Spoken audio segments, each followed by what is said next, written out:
ene Ghana ayese ya adu besine 69 Warren's ban 1979 81 up to 2000 no jeje bae wan chiri ayi omemu penifo be sese amom fa aron skwa na kare bule krono kata sese no proye ye mo frɛ no corruption no na koso omemu se ya ena kura de chai jeje tam no so ene jeje bubu ye ne penifo e wo so bi mu na ten ebi nso nya kwa dwane ye ko pere bo che be bi tena ye se jeje nya wo mu oboku wo mu ntino ye dwane se de be ya corruption no be kofom se de be ya korono bo no be kofom se de be ya oman ni be ye yie enti no ye sa na mani nyina e punish Ghana for tenful ba kokora up to date se e che 1979 70s and 60s one. They say your man is here. A chess, so.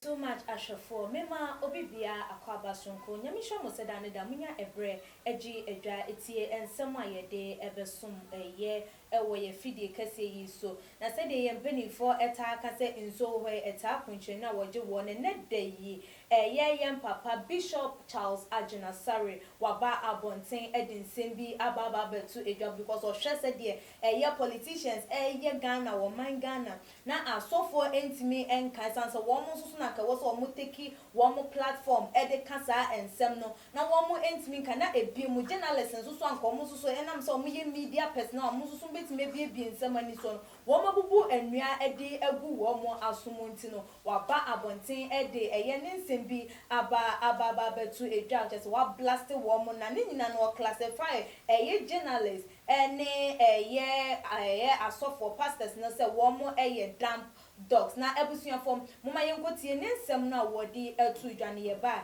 ebe pensim ne ebedomu esuko eyi mitwa me ho aba me ba ye beto aso or men pleasers. Si ce sont des hommes, ils diront que ce sont des lécheurs. Why? Because the boss likes them. Pourquoi? Parce que le patron les aime. Because they work hard. Parce qu'ils travaillent dur. You see, the spirit of envy manifests in selfishness and covetousness. L'esprit d'envie se manifeste par la convoitise. And they are the two major things that can divide a group or a church. C'est une des choses qui peuvent diviser l'église. Or destroy partnerships. Ou détruire les partenariats. It breaks homes. The spirit of jealousy breaks homes. L'esprit de jalousie brise les foyers. It separates neighbors. Sépare les voisins. And friends. Et les amis. Because it comes along with such heightened resentment. Parce que ça vient avec un très grand ressenti. If you are going to get rid of the spirit of jealousy, et si vous devez vous en débarrasser, envy, débarrassez-vous de l'esprit de jalousie. Then you need to respect the successful. Vous devez respecter ceux qui ont réussi. Respect those who are successful. Respectez ceux qui réussissent. Don't pull them down. Ne les tirez pas vers le bas. If you are not going to pull them down, et si vous devez les tirer vers le bas, then use the John the Baptist solution. Utilisez la solution de Jean le Baptiste. When others excel, use the John the Baptist solution. Utilisez cela. You know, the disciples of John the Baptist came to him. Les disciples de Jean-Baptiste sont venus à lui. And there was an argument in John chapter 3 from verse 25. Il y a eu une discussion dans Jean chapitre 3 verset 25. It says there arose a dispute between John's disciples and the Jews about purification. Il s'éleva une dispute entre Jean et ses disciples concernant la purification. And then they said, et ils dirent, Rabbi, the one who was with you beyond the Jordan, celui qui était avec toi au-delà du Jourdain, the one you testified about saying he is the one coming, celui pour qui tu as témoigné qu'il est en train d'arriver.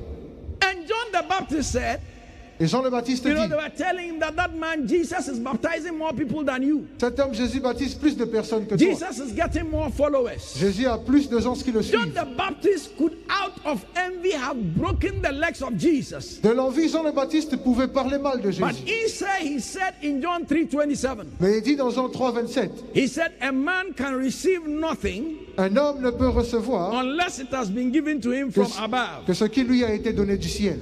And then he went on to say, I am not the Christ. Et il continue en disant que je ne suis pas le Christ. I was only sent before him. Je n'ai été envoyé qu'avant lui. And the verse 30 he said, and he must increase. Le verset 30 dit que lui doit croître. And I must decrease. Et je dois décroître. Wow. Wow. What an attitude. Quelle attitude. What an attitude. Quelle attitude. an attitude of love, une attitude d'amour, an attitude of not envious. une attitude de ne pas être envieux. John the Baptist recognized the divine factor in the affairs of men. Jean-Baptiste a reconnu le facteur divin dans les affaires des hommes. But you see, today we are embroiled with bitter struggles and fights. Mais vous voyez, aujourd'hui, nous sommes dans des amertumes et des combats. And it doesn't bring any good result. Et ça n'apporte aucun bon résultat. It is said that when people go to the military academy for training as officers, Il est dit que lorsque les gens vont à l'académie militaire pour être entraînés comme des officiers, they are taught to aim to be the army commander. on leur enseigne à devenir commandant. Only that they should not kill to get there. Ils ne doivent pas seulement tuer pour y arriver. So you want to get to the top. Donc vous voulez arriver au sommet, You don't have to pull anybody down to get there. vous n'avez pas besoin de tirer quiconque. When a spirit of envy comes upon a people, Lorsqu'un esprit de jalousie prend quelqu'un, it is something else. c'est quelque chose d'autre. But for us as a nation, Et pour nous en tant que nation, every time there is a change of government, chaque fois qu'il y a un changement de a gouvernement, un spirit remaniement, of envy comes upon the people who take office. il y a toujours un esprit de jalousie ou d'envie. They have a spirit of jealousy or envy against the people who were before them. Ils ont un esprit de jalousie et d'envie contre ceux qui étaient là And so avant. they like to do everything to destroy what the other people did. Et donc ils veulent tout faire pour détruire ce que les autres ont bâti. In this country, I've never seen any change of government, Dans ce pays, je n'ai jamais vu un remaniement de Take place. gouvernement prendre place. and the new government has said, Et le nouveau gouvernement s'est thank God placé. for what he used the other government to do. Et prendre ce qui a déjà été fait pour They continuer. will always lambast and destroy and demonize the previous government. Ils essaieront toujours d'anéantir ce que l'ancien gouvernement a fait. And we are so envious Et nous sommes tellement envieux that we waste the nation's resources. que nous waste it dilapidons simplement les ressources de la nation by not continuing the projects of the previous government. en ne continuant pas déjà ce qui a été fait. In 1999, En 1999, just before President Rawlings' term ended, avant que le règne du président Rawlings he had ne se imported termine, 110 vehicles. il avait importé 120 véhicules. 110. And they used a few, Ils ont utilisé quelques-uns. and they were left with 86 of them new ones. Et il en restait 86 neufs. The Kufuor government came, Le gouvernement de Kufuor est arrivé. did not use it Ils ne l'ont pas utilisé for 8 years, pendant 8 ans. until by 2014, Jusqu'en 2014. it had incurred a judgment debt of 6 billion Ghana cedis, Ça a provoqué une perte d'argent de 6 milliards de Ghana or cedis, $1 billion, ou 1 million de dollars, 1 which milliard had de to be dollars, given in favor of African Automobile Company Limited, qui devait être donné en faveur d'une compagnie automobile africaine. according to a City News report 5th July 2017 by Duke Opoku. Selon un reportage de City News le 5 juillet 2017. Then Kufuor left power. Et Kufuor a quitté le pouvoir. He built affordable housing. Il a bâti de belles maisons. And my TV crew, if you are there, put on the screen the Kufuor affordable housing. Et mon équipe, si vous êtes Started là, these projects. mettez à l'écran les Yes, maisons de there are Kufuor. pictures of it completed. Il y a des images. These are some of the ones that were not complete. Ce sont les But, maisons qui n'étaient pas, but there were some that were completed that are not inhabited. achevées. Il y a d'autres qui sont achevées, mais personne n'y vit. There's some that was completed. Certaines sont achevées. So all these projects were done by Kufuor. Tous ces projets ont été commencés par He Kufuor. wanted to deal with the deficit of housing. Il voulait traiter le problème. It was said we had 500,000 deficit of houses. Traiter le problème du déficit de maisons. There's a nice picture I gave you of some estates he had completed. Il y a une belle image que je vous ai donnée des maisons qui sont achevées. He had some in Ekpon, Il y en a some in certaines Botema, à Tema, at the cost of $300 million. à 300, No, this was not the one I gave. This was not the Kufuor one. 300 millions de dollars. Elvis, the last one I gave you. Dernière image. And according to CTFM, Et selon- December 2017, Selon City FM, décembre 2017, those buildings had still not been touched. les bâtiments, personne n'y vit. I mean, the sad part is that this one completed, Celle-ci, achevée. left for inhabiting. Elle est inachevée. Elle est achevée, pardon. And the John Mahama government came, Et personne n'y vit. Le gouvernement Mahama est and arrivé. nobody is inhabiting these buildings. Personne n'habite ces bâtiments. Then John Mahama also did affordable housing units John Mahama est arrivé et a également fait la même chose. and built schools. A bâti des écoles. Show me the John Mahama types. These are some of the schools. Now they are left in the bushes. Les écoles. There's an entrance to one of the schools. They are left in the bushes. Meanwhile, we have school children worshiping under trees in some of these Et localities. nous avons des enfants qui adorent sous des arbres dans ces localités. And then I gave you some of the building projects in the Dawenya area. Je vous Where ai donné- the buildings are completed. The buildings are completed. Le projet de bâtiment de Andaweya, les bâtiments The sont achevés. government must finish it so that people will move into it. Le gouvernement doit terminer afin que les gens s'habitent. And we are not moving into it. Et personne n'y habite. We are playing politics. Nous sommes. You see, our governments behave as if the monies for development are from their personal pocket. Le gouvernement se comporte comme si cet argent provenait de leur propre poche. Instead of knowing that it's the Ghanaian taxpayers' money, Au lieu de savoir que c'est de l'argent qui est pris des taxes des our Ghanéens. politicians don't respect the citizens and our taxes. Nos politiciens ne respectent pas les citoyens et les taxes. They don't feel accountable to us. Ils ne pensent pas qu'ils doivent nous rendre So compte. they mismanage our meager resources. Donc ils utilisent très mal nos ressources. Unfortunately for us, Malheureusement pour nous, our journalists who are supposed to be watchmen, les journalistes qui doivent être nos gardiens, who should hold public office to account, qui doit or simplement, public figures to account, qui doit rendre compte so that they will publiquement do the right thing, afin de faire la même chose, la bonne do chose, not see any evil, ne voient aucun mal, they don't hear any evil, n'écoutent aucun mal and they don't speak any evil. et ne parlent de ce qui n'est They pas have mal. become dumb dogs. Ils sont devenus sourds. According to Isaiah 56 verse 10, Selon Ésaïe 56, verset he 10, says his watchmen are blind, il dit ces gardiens sont tous they aveugles, are ignorant, sans intelligence. they are all dumb Ils dogs, sont tous des chiens they muets, cannot back, incapables they are d'aboyer. sleeping, Ils ont des they are rêveries, lying down, se tiennent and they couchés, love to slumber. aiment à sommeiller. It's the same thing our clergy, De la même façon, nos clergés, who should be saying it on the rooftops, qui doivent le dire partout haut et fort. because many of these politicians go to church or go to the mosque. Parce que plusieurs de ces politiciens vont à la mosquée ou à But l'église. as pastors, we have also become dumb dogs. Mais en tant que pasteur, nous sommes devenus des chiens And if you're muets. a pastor and you talk, they say you are talking too much. Et si vous êtes pasteur, vous le dites, ils diront que vous Instead parlez of trop. teaching our electorate who are made up of our church members Au lieu d'enseigner nos illettrés qui and font made up partie de of nos the people membres who go to d'église the mosques et ceux qui sont à la to mosquée, hold our governments accountable, afin de faire en sorte que notre we gouvernement are rende compte, competing in our visions nous sommes en train de rivaliser dans about nos who visions will win pour gagner, and who will die. selon qui doit gagner et qui In doit the mourir. past, Dans le passé, it used to be some Christian clergymen doing these confused predictions. c'était les clergés qui faisaient ce genre de prédictions. Now Muslim clerics are also doing it. Maintenant, les musulmans le font aussi. If you like, Google. Si vous voulez, allez sur And Google.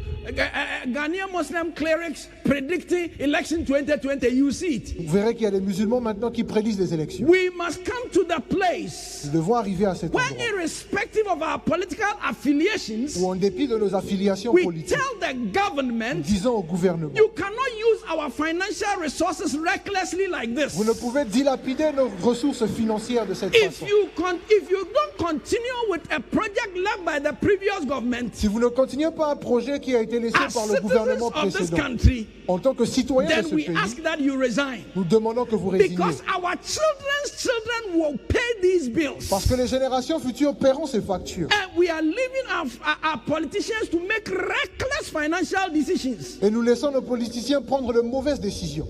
Whilst there are schools and hospitals that have been built and affordable houses that have been built that are not being used, Alors qu'il y a des écoles et des bâtiments qui ne sont pas we utilisés, qui still sont go to construits, the international community to borrow money nous allons toujours vers la communauté to do internationale pour similar emprunter de l'argent, uncompleted projects. pour toujours bâtir des projets And we inachevés. are piling up bills for the next generation. Et nous empilons simplement les factures pour la génération future. Over the years from when I was a young man Durant ces années, lorsque j'étais un in petit this garçon country, dans ce pays, we have always, out of the spirit of envy. Il y a eu toujours un esprit. Abusuafo mesanso emamo akwaba ebiemu enkomo twetwe mene eye apostle Ajeman Prempe dodo nani ne say God's Watchman na asafo awada no eye the Bible Church of God 7 da ewo enkran hakaswa Tuba Junction ne de chesi ye sinkunya ye be pensen ensenu mu apɛ ne poma sibre inti kame ho na ye ne no enkonko busebusa ensem na adwentwe bi ana se comment ana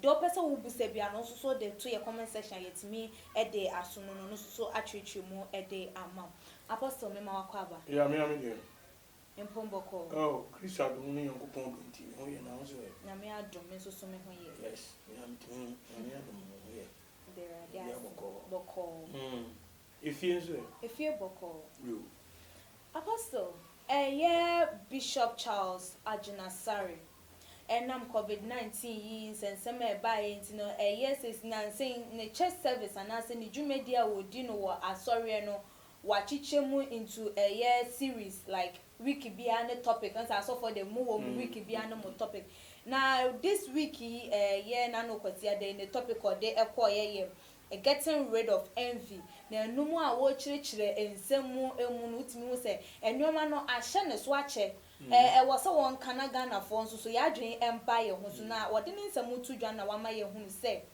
ye journalists womo esuo politicians no womo nyomo a womo ye taxpayers money a womo editimemu fo womo mbuye sika yotua anka journalists womo media work na woson komudi gina so eka eye politicians anim eka che womo se de womo ye de enye ebo man na ese ne won koniba no womo enhwe enye nti wo classify womo as damn dogs Bishop Ajina kama ya wonti mubu ai ninsem a wodi etudwe de na betimi akafa ho yo medasi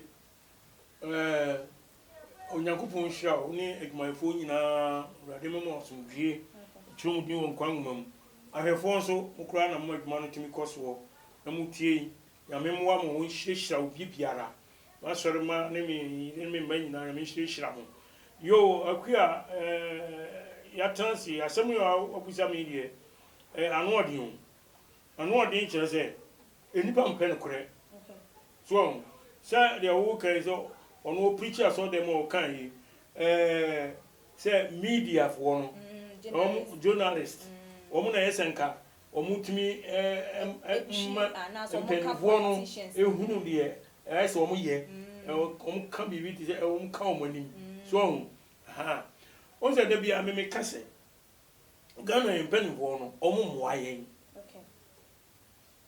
c'est di wo mu aban ai party mi ni titiro NDC ni MPP ene ehwe so we kwa no we aba we wo ha no we tipi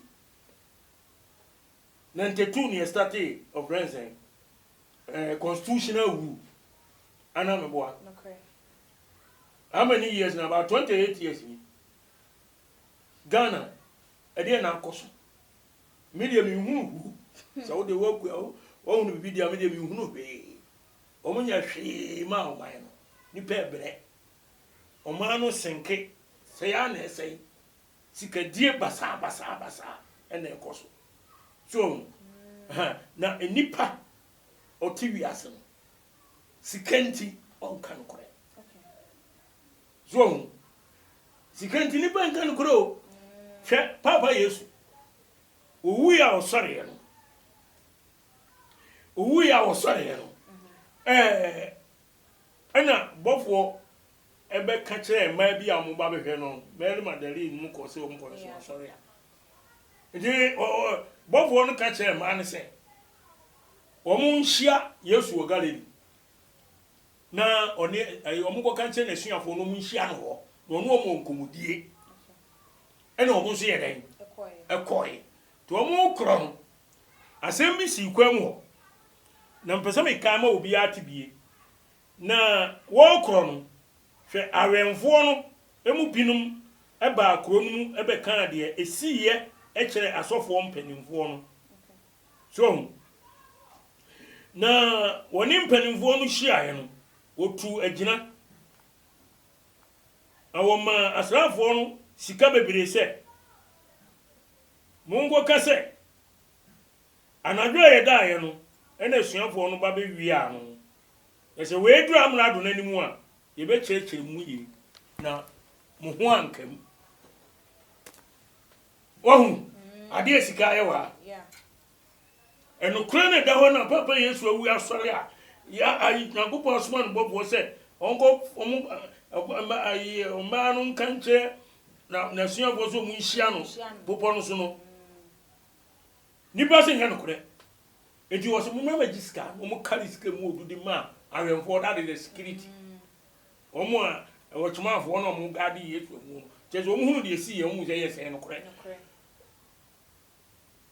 no mu se ei asasem no du amuna do animu a ye ne yanka se be kire mu ye na mu ho ankam ti mu nyi sika no mu so ko twa atro na utu aso kan wo se na asem no eda so o Israel ba mu di besi ne eni sikanti ene Ghana won kan kure no okay so ti ase enti journalist omu timi kan nyina no omu suro omu so benefo no because ayi Matthew 26 no so kire se Yesu Kristo oman mu penifo ne asofo penifo ekohia osofo pani ba akufie ekodwendwene ho omo ye koye meeting so omo nam nyansa so be kire Yesu akuno eno omo carry sika ma Judas Iscariot verse 14 kasa aka ho so so omo discover Judas oman mu penifo ne asofo penifo dis eduma so enti no emma ayi enokure ntimi mpie ye enokure na ni Ghana ama Ghana nkoso nyina no enokure nya dwuma was Jesus said John 14 says I am the way, the truth and the life. No one goes to the Father except by me. Enokure ena bokwan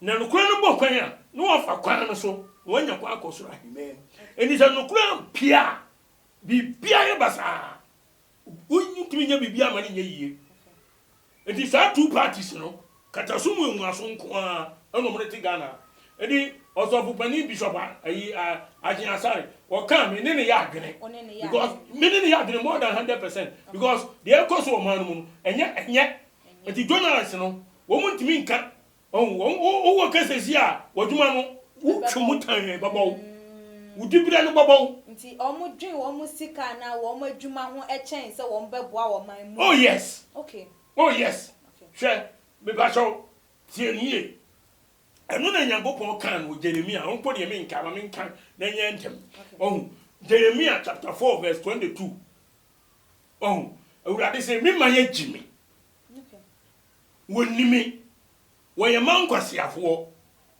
woni hurumu na oye bone ho anyansawo ne papa ye de woni otumfo Nyankopɔn na kato wo ne bi wo Israel asase so wo say me ma ye jimi ye nime ye bone wo anyansafo nyansa didi bone ena ti wo man nyansa wodi be diska won chene da eno de wa kwadre wo so mo se da ko hu school akosua nwoma abubo degrees akese enti wo nyansa bia wodi be fasika bia dia unhum me ka cha sa COVID-19 sika bebiri be ene de ekoso nia sika bebre ayira bebre afo baby na so unhum what you say okay Mamenche wadi on se Ghana ha yeti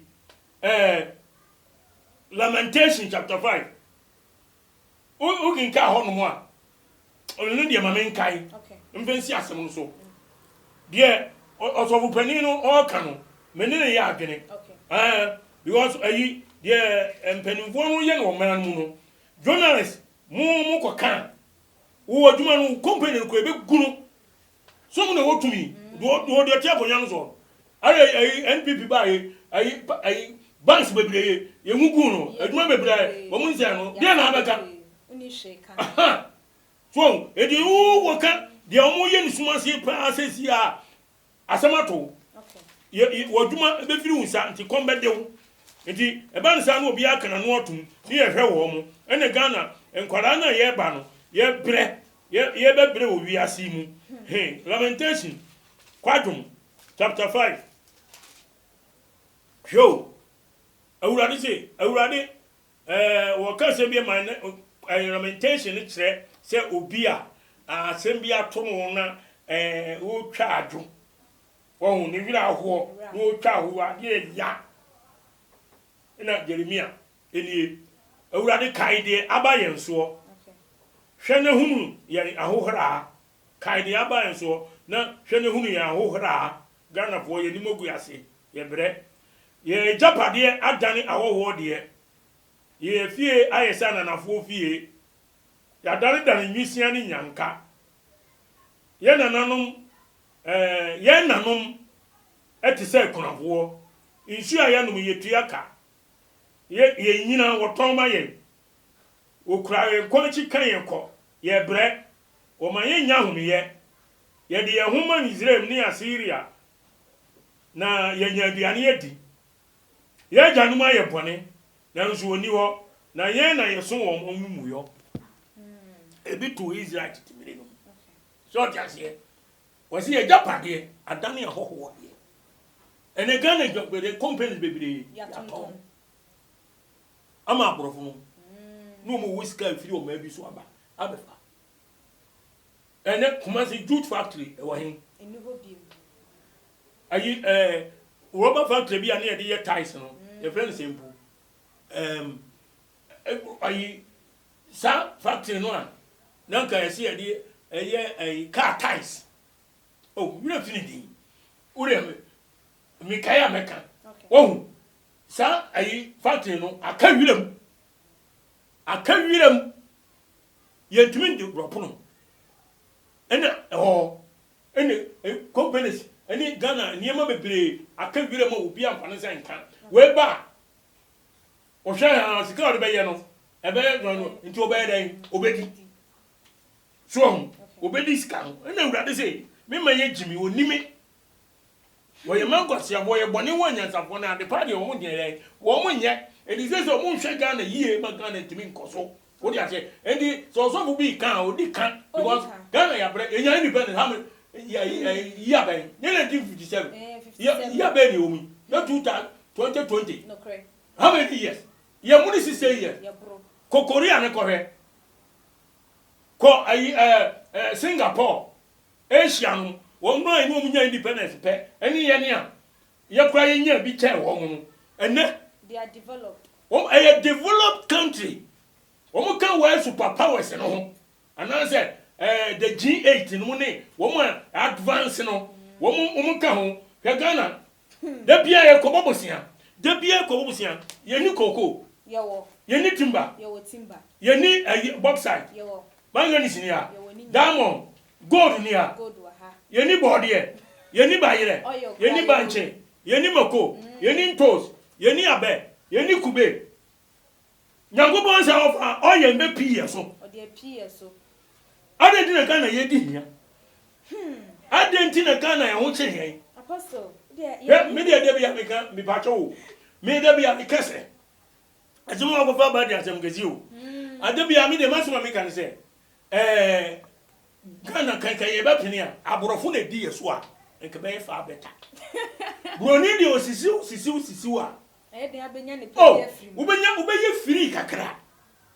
free kakra South Africa aborofo no free ho no only ekoso abibifo meso mu no only ekro uhunu adekode se nyame na tie different bi no de boy ye bibifo I don't understand mentia se ezinye different na tie different bi no de boy ye and the same na tie no a na so yen kwan ya dwene ye different adofuru pe pese min kuminya ani pire boni so obi aba na obehwe ono ani ne fie wa yi se akwa ye se si etro di goto aba yi a we nye abato afi de Ghana wo to aba na akwa ye te se wo ko pa adwuma ama obi papa ene ne maame wo ko pa adwuma ma obi busuani se sa na de na akwa ye wo wie kura won kaao Apostle yambra eye ensem no emu no enye eye journalist fo nkwa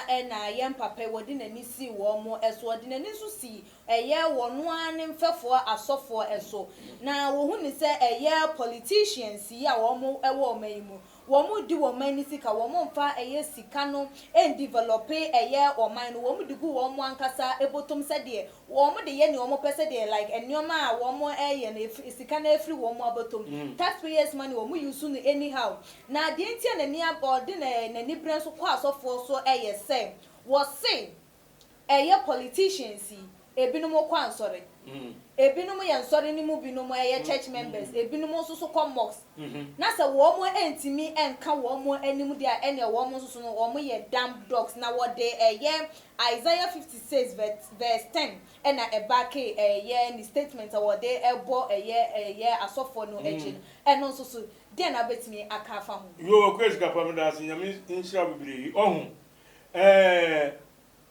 odika ohun asofo won unse me go to bibi che o say Matthew 26 no asofo mpanimfo ene o man mu mpanimfo ene o mko ye meeting ohun se o munam nyansa kwan so e be kiri Yesu okun ene o munyansa o munam nyansa kwan so kiri ni kun no ene say o mu etua sika de ma Judas Iscariot ene o koyi Yesu man no kun ti Yesu wuo no asofo mpanimfo ene o man mpanimfo le kun ye ene mu kun Yesu because wa wo diska ebe mu obi si enkokum nipa akwa wutie mi ye obi a wo diska ma obi yo na de etuokun no yo na de sika kobo ekotwa no na mo wo sika na ode ma nipa no okotwa no sika okobo onu tuo no wo na wo kun edi empanimfo no ni asofo no ene kun Christ because omo ne tuo sika de ma wan Judas sika no so Judas nya ene na onya nyina so okoyi ni ma du wuye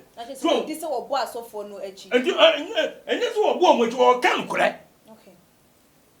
won dia se enye so wo bo omochi on fa ba bia nka obi echi ana on tiri am chena se matiase twi no atiase enye so de aba bo obi echi ana bibi bo on bo omochi o kan kure eno kure no o kan ba ba Yesu ba ye no enye no kure no kan ya wo bo obi echi wa muru obi a na no credit ene ya chi Yesu ni ku no na Yesu kan samo a ema asafo no empanimfo no o mu sika libre ene Pharisee wo o man mu empanimfo o mu ho che wo enti na o mu tan no because na ga wa obi o kan wo so ye sofo wo Israel Pharisee wo no ya sofo empanimfo ti se ne ye na obi so kan Yankopon asem adedi na se ono de o ko chi ni ku so trase enti let's say the onu o kan no kure John chapter 10 verse 20 emre Yesu preach ni ba bebre gina so pompa ni pon for the wo nyina gina obi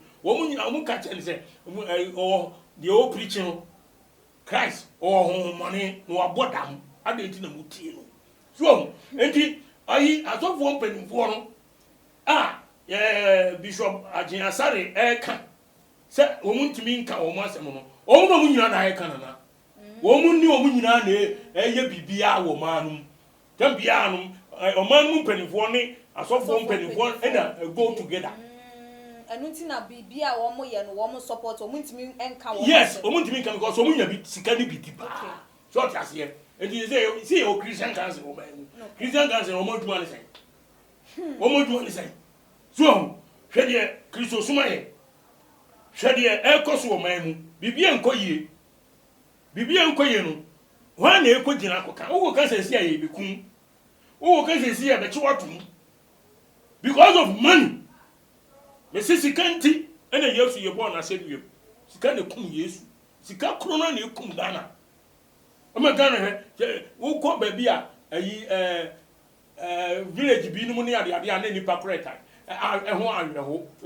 ba bi won no school for o mo ko school nwiase ye ni school da ebi school da ebu han e koye obi anye sika ni ho ye TV si ye hebi ni news ye TV radio so ka ho edi ye ti ye hu ye koso ena me so se bi me be wi ase ma che kakra minim de ye koso free 1969 ena Ghana ayese ya ade besine 69 Lawrence ban 1979 81 up to 2000 no jeje bae wan chiri ayi omemu penifo be sese amom fa aron squad na kare bule krono katashise no proye ye mo frɛ no corruption no na koso omemu se ya ena kura de chai jeje tam no so ena jeje bubu ye na penifo e wo so binu na ten ebi so nya kwa dwane ye ko pre bo chebe bi tena ye se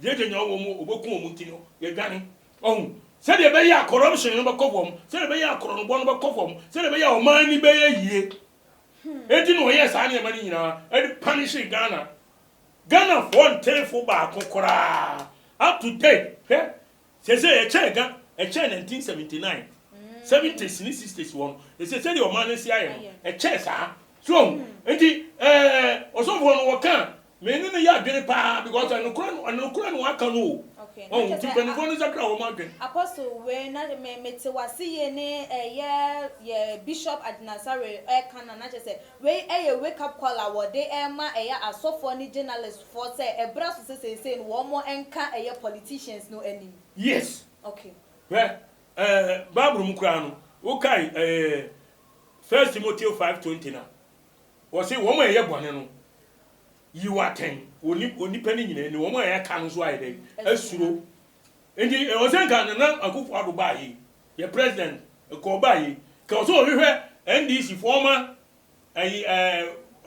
government o hwehwe wo mu nwumam obi a do be minister do ye Kotina parliament de oye director general de oye manager bi wadwum de adwuma bi a di chance a mo ye wie ye no no mo kwa wo hwe wo mu nwum ba hwehwe so hwehwe de odi for de owie sika de odi sika no wa che no na emra no ene no adi emra no ne di no fata so okodam a no okodam odi ase edi na entina former president Ajekum Kufuor ye papa Kufuor me pen handsome no wonu oba ye ne sam na dis wo no ene onu oba ye Kufuor ba ye no wan fa to fom won hwe o mu nsemu enti ndis fo penifo bi e do mu court e ko di wo masem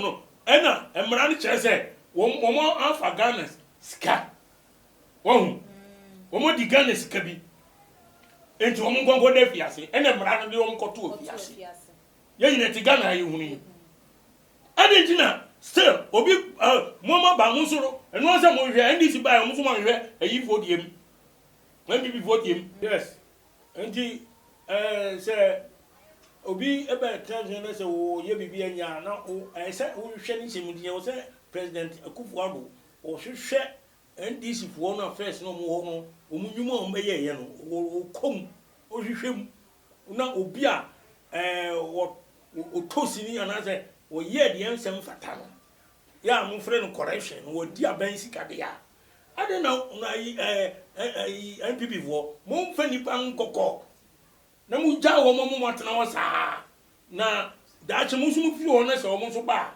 no mo so abeya no mo so abedia no mo kɔ na obi na je se we ba no abedi no okɔ we nka ho asɛm je se mo nyina mu di kɔ na saa na ye bu man eno so de mboa wo man eno de mboa wo man o na je se ye de bishop o kan odi se wo bishop de sigaba minimo honhom kura kan na kuma na honhom nzu de be nyankopon honhom ne ba mu odi akokodro because who ni akokodro ni gidi outimi kasa asebu ene o mo ba kasa ho se de ni a o mutumi nya no hwe we that the all kan en kura me de ma hu se obi a wo kan kuro bia ne nyankopon di na chi so ti se ye kan ya point wo ye yeah so for mu nam suma se di nipa moja mo ani ade ene krono po nyansa kwan din konfo di Ghana wo yi wo mu pie no wo bele no ogokunu wo bele no ogokunu nyankopon na de adwuma na se ne nsa na nyankopon suma obi a wo no wan enti se se anu se de o man na sia ye no apro atete apansam sika so wo ho afi bia mo ko babosia mosia no mo de yere eni ba nzu ni adwuma ye wo man no obi ahwe ne ba firi kraso akosi university abo degree apase obi ni ne ba ko technical school abo degree obi ni ne ba ko ayi school ahobo no kuta krata se so nya adwuma ye what if ye bo je obu ono na no obi a obi university kube enu akọ fa no egubotom no wo tom kwanjen university ni obi twi ayi tro bi adwuma ni ho wo kan so atwede ye ntoma mu wo kan atwede ye ntoma mu enti aduru time a o se ga no ye sori ni e panu no wo sika die bebrebe no ye sere wo mo mi sada mo se yem wo mo nya na sika no modi bi abre eye sika no modi bi na munya na o man no nkoso. Okay, Apostle, for our final words etujana for our telephone number to eto mai Yo mi da se endi mi de masoma mi di twa to an se ye na wo Ghana ha na ye tie ye mi di yakoso se ahoto ni wo man mu ya ka we ba wo se me ya de me ba beboa mo me yi mu kwan ama mo me nsuo me electricity be ye eni ma bebre be koso me ma dwuma ba o manum ye hwenzo ye hunu bibia ana eni ma ye bisi basa na mi amika me se ye tik enkrai ko krom ne gogo hwe ka kwan a ma ne me ma ton ade ewu ko ma kola me ko tudu 3 lanes no ya ji tu na ka ba ko ka ba na ho chen na tabika piso uko ka so aso ko he adan eti ye wo pavement wo ni o road wo na mu an mu yi pavement so ho ni nipa mfa na nipa ayi source na wo ho no ye nto ade ewu na ka kwa mu won so he ko he street him traffic him e ma mrantie no ba wa e gina mu ne ye ton ade we go hunu bi okodi bu a we go hunu bi wo abrochire we go hunu bi ama bebi so adanti na omo yesa wo hia nti ahu chire nti o kwai de no bedie one ne ma na oba tan wasesa banchi akosi nkwanchen wo ka akwa anu ni o ton de be obenya no drop money because ni na ekoso na Ghana for ebenfo no ayi Ghana mu ni citizens no timemvo no wo mu ye nyina jadi ekokwa so enye nyina ebetuma create accident ama ni pa wuo no ni nyina mfiri bia efiri top won ye mu toto ni ema yi a di ne magu no na kwa mu a agwa anga we nyina emma eto mo hwemfa ni matete osofo no meme ne ya adwene asemo o kan de no ano no efinim eti mpanifo ni sakra wo madwene wati o man mu mpanifo ni asofo wo mpanifo wo mu sakra ya adwene avede ensuo mini aponchireni a aje wo avede Ghana ya bre any MPP ni NDC for telephone number to Jamaye me da si I have one yet ebo ya mi shram apostle adma prempeni me dey frame kanewu be you we ase wo kapa wo kan no kura obewu wan kan no kura obewu wunyina ubewu wa nyina ubewu owo ni o ba ye nyina na emom no kura na be bo nipa no ye nka ino manie ya mi shira pa asa wuti 02 0 70 7 200 11 020 70 200 11 ena 0544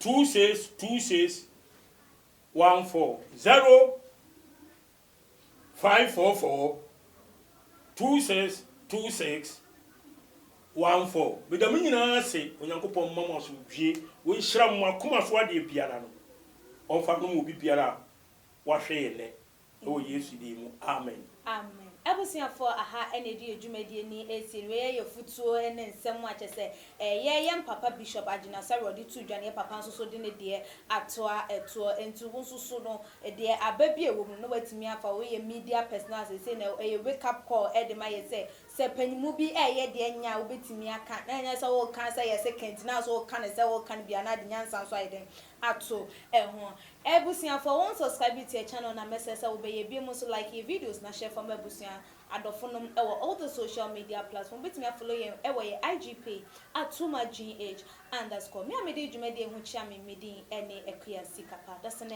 ye besanisha